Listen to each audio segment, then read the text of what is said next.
আজকে আপনাদের আরেকটা রান্না দেখাবো। ওল ভাতে তো অনেক খেয়েছেন। ওল ভাতে আমরা লেবু দিয়ে মেখে খাই, সর্ষে বাটা দিয়ে বা কাসুন্দি দিয়ে, যে যেরকম ভাবে।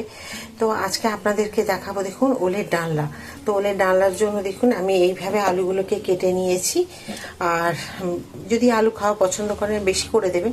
আমি খুব একটা, এটা আবার দাগ আছে দেখে নিই একটুখানি। না, দাগ নেই, আমি ভাবলাম দাগ আছে। তো যাই হোক, এই আলু দিয়ে দেবো। আর ওলগুলোকে দেখুন এইভাবে কেটেছি, একদম চাকা চাকা করে এভাবে কেটে নিয়েছি। তো এগুলোকে একটুখানি সেদ্ধ করে নেবো, একটু বলতে কি একটা সিটি দেবো। আর যদি ওল খুব মানে একটুখানি দেরি, এক একটা ওল থাকে না খুব ভালো, একটা সিটি দিলে হয়ে যায়, বা আবার এক একটা আছে দুটো দিতে হয়, তিনটে দিতে হয়, এরকম। তো দেখে নেবো, যদি একটা দিলে হয়ে যায় খুব ভালো।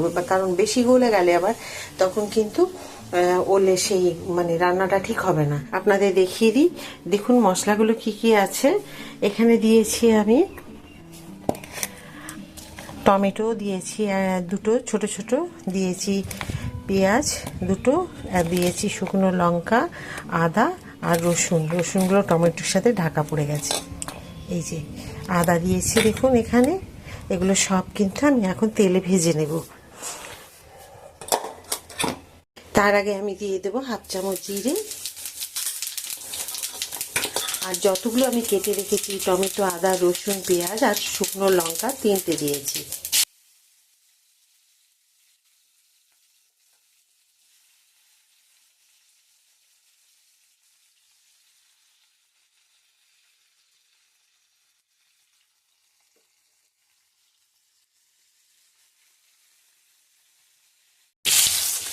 দেখুন এগুলো মশলাগুলো সব ভাজা হয়ে গেছে, টমেটো, পেঁয়াজ, আদা, রসুন, শুকনো লঙ্কা।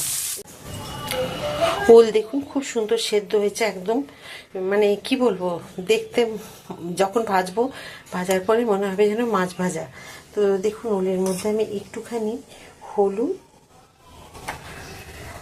একটুখানি নুন, এগুলোকে যেরকম আমরা মাছ ভাজার জন্য কাঁচা মাছে নুন হলুদ মাখিয়ে নিই, ঠিক সেই রকম মাখিয়ে নিই। তারপর আমি তেলে যেরকম আমরা মাছ ভাজি ওই রকমভাবেই ভেজে নেব।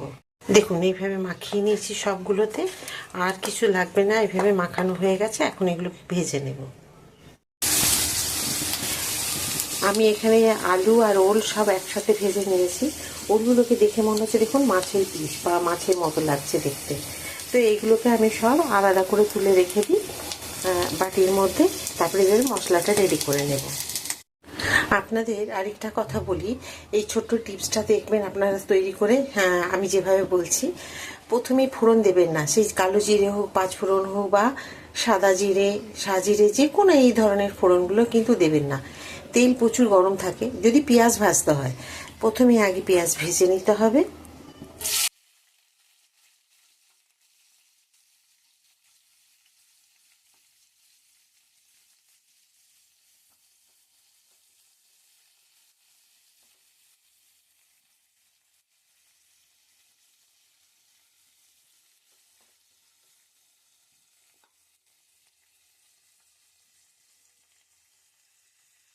আমি যে মশলাটা বেটে নিলাম সেটা আপনাদের দেখাই। দেখুন কি সুন্দর রংটা হয়েছে, এই কালারটা খুব সুন্দর লাগছে। জানি না আপনাদের ক্যামেরা কেমন আসছে। পেঁয়াজগুলো দেখুন হালকা ব্রাউন কালার করে ভাজা হয়ে গেছে। এখন এগুলোকে আমি একটু সাইড করে রেখে দেব। আর ফোড়ন এখন দেব, আমি দেব হচ্ছে জিরে ফোড়ন। আগেই যদি দিয়ে দিতাম, ধরুন ফোড়নটা ভাজা হয়ে লাল হয়ে যেত, পেঁয়াজের সাথে যখন থাকতো তাহলে কিন্তু সেটা পুড়ে আরও কালো কালো হয়ে যেত। তাতে কিন্তু তরকারির স্বাদটা কিন্তু নষ্ট হয়ে যায়। এই ছোট্ট টিপসগুলো ফলো করবেন, তাহলে কিন্তু দেখবেন রান্নাটা কিন্তু খুব সুন্দর হবে। দিয়ে দিলাম জিরে, দিলাম। এবার আমি এগুলোকে সব টেনে নিলাম।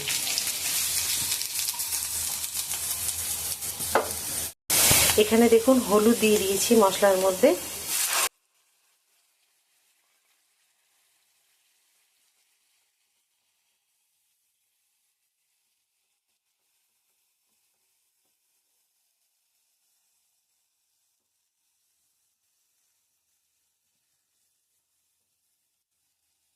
পরিমাণ মতো দিয়ে দিলাম হাফ চামচ চিনি, চামচ নুন, ধনে গুঁড়ো, জিরে একটু তেলের সাথে ভেজেছি যার জন্য দিলাম অল্প পরিমাণে জিরে গুঁড়ো। এগুলোকে আমি কষিয়ে নেব।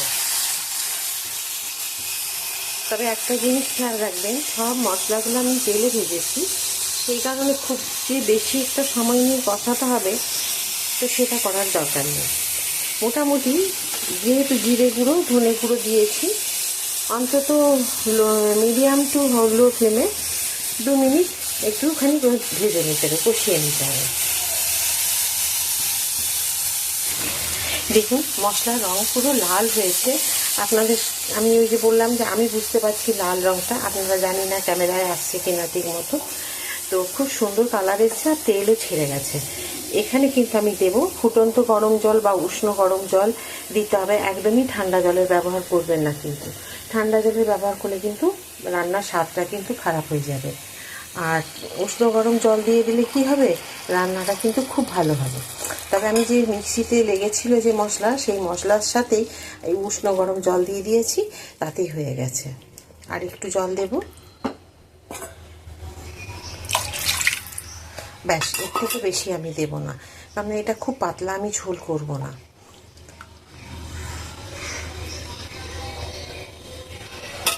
দেখুন ঝোল ফুটে উঠেছে। এখন আমি যে ভেজে রেখেছি সমস্ত কিছু দিয়ে দেবো এর মধ্যে।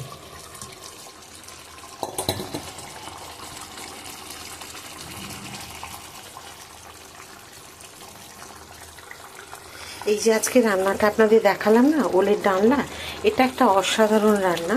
জানি না কে রান্না করে খেয়েছেন কিনা আপনারা কেউ, একবার অবশ্যই তৈরি করে খাবেন। এই যে মশলাটা আমি ভেজে রেখে রান্না করে দেখালাম, আমরা তো দেখবেন অনেক সময় কাজু কিশমিশ অনেক রকম কিছু দিয়ে চার মগজ দিয়ে রান্না করি। আমাদের সব মা জেঠিমারা কিন্তু এত সব জিনিস পেতেনই না রান্নাঘরের ভাড়ারে।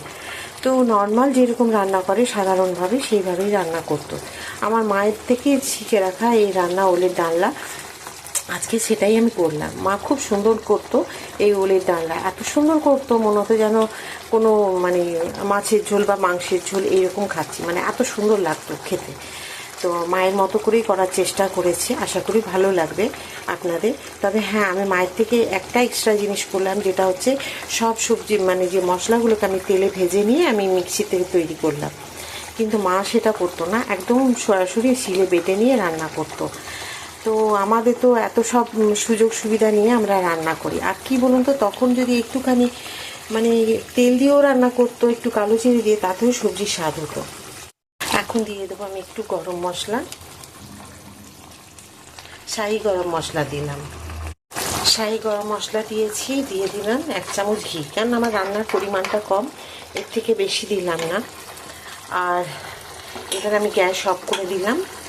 দেখুন গ্যাস অফ করে দিয়েছি, ঘি আর গরম মশলা খুব ভালো করে মিশিয়ে নিলাম। তখন কি বলুন তো, রান্নার মধ্যে একটা স্বাদ হতো, একটু পাঁচফোড়ন দিয়ে তেল দিয়ে, একটুখানি তেল, আমরা তো এখন যদিও বা তেল ভালো পরিমাণে দিয়ে হয়তো রান্না করি, কিন্তু তখন কিন্তু নামমাত্র একটু তেল কড়াইয়ের মধ্যে দিয়ে একটু ফোড়ন দিয়ে রান্না করতো, তাতেই কি স্বাদ হতো রান্নার মধ্যে। কারণ তখন সবজিপাতি সমস্ত কিছু মানে একদম সাধারণ ঘরোয়াভাবে যেসব পচা গলা জিনিস দিয়ে সব কিছু সার তৈরি হতো। এখন তো যেসব সার তো বাজারে কিনতে পাওয়া যায় সেই সবগুলো দিয়ে দেয়। আমরা তো একদম সমস্ত কিছু জিনিসই জল মানে একদম সমস্ত কিছু জিনিসই বলতে পারেন সার দেওয়া জিনিসই খাচ্ছি। তো সেই কারণে এখন যতই আপনি ভালো করে করুন না কেন, একটু মশলাপাতি তেল দিয়ে নানান রকমভাবে, তখন কিন্তু তার স্বাদটা কিন্তু সেই স্বাদের সাথে মেলে না। তবে চেষ্টা করেছি এখন মায়ের মতো তৈরি করতে। অবশ্যই এই রান্নাটা দেখে আপনারা একবার অন্তত তৈরি করে খান, আর খেয়ে কিন্তু আমাকে কমেন্ট করে জানান কেমন হয়েছিল আজকে ওলের ডালনা। যদি ভালো লাগে একটা লাইক করে দেবেন, সাবস্ক্রাইব করতে একদম ভুলবেন না। যেমন সাথে থাকেন ওইভাবেই সাথে থাকবেন, প্রচুরভাবে ভিডিওটা শেয়ার করে দিন, আর বেশি বেশি করে কমেন্ট করুন যে কেমন হয়েছিল। তো চলুন আবার একটা নতুন ভিডিওতে নতুন রান্না নিয়ে আপনাদের সকলের কাছে আমি চলে আসবো। সবাই খুব ভালো থাকুন, নমস্কার।